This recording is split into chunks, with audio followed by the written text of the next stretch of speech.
پیچھے کی جو چھوڑی ہوئی نمازیں تھی، قضا ہوئی نمازیں تھی، وہ آپ نے پڑھنی ہے۔ اور اس کی ان لوگوں نے عجیب قسم کی جو ہے وہ ترتیب بنائی ہے۔ نیت کیسے کرنی ہے جی؟ آپ نے مثال کے طور پر آج فجر کی نماز پڑھی ہے، تو اس کے بعد آپ نے وہ قضا پڑھنی ہے، تو اس قضا کے لیے آپ یہ نیت کریں کہ تو وہ سب سے آخری نماز میری رہ گئی تھی نا، وہ میں نیت کر رہا ہوں۔ تو اسلام کی بنیاد مفروضوں پر نہیں، اسلام کی بنیاد دلائل کے اوپر ہے۔ یہ نمازیں اسلام میں اضافہ ہے، شریعت میں خود جو ہے وہ اپنی طرف سے من چاہی ہے۔ اللہ تبارک و تعالیٰ فرماتے ہیں کہ وہ لوگ جو ایمان لے آئے، عمل صالح اختیار کیے اور انہوں نے توبہ کر لی، تو ہم ان کے گناہوں کو بھی نیکیوں میں بدل دیں گے۔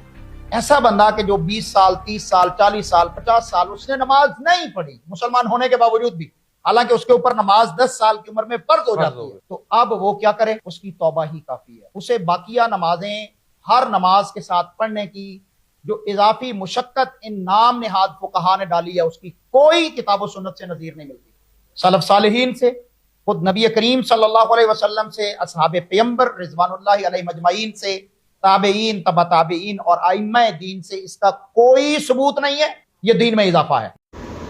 اہل حدیث فرقہ کا عالم جو مجتہدین کی تحقیق کو غلط کہتا ہے اور خود مسلمانوں کے بارے میں اجتہاد اس آیت سے کرتا ہے جو کافروں کے بارے میں آیا ہے، جبکہ شرعی اس کو اجتہاد کرنے کا حق نہیں ہے۔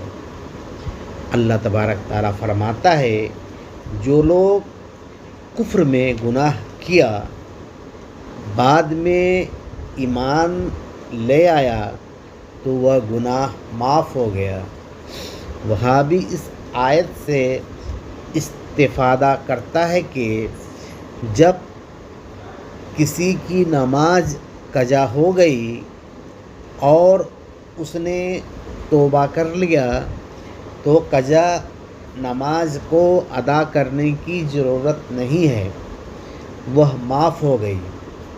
یہ اجتہاد ہے وہابیوں کا۔ حکم کسی کے بارے میں آیا ہے اور لاگو کسی پر کرتا ہے، اس کے نزدیک ایمان اور توبہ ایک ہی ہے۔ اس سے بڑا فتنہ روئے زمین پر اس دور میں کوئی نہیں ہے۔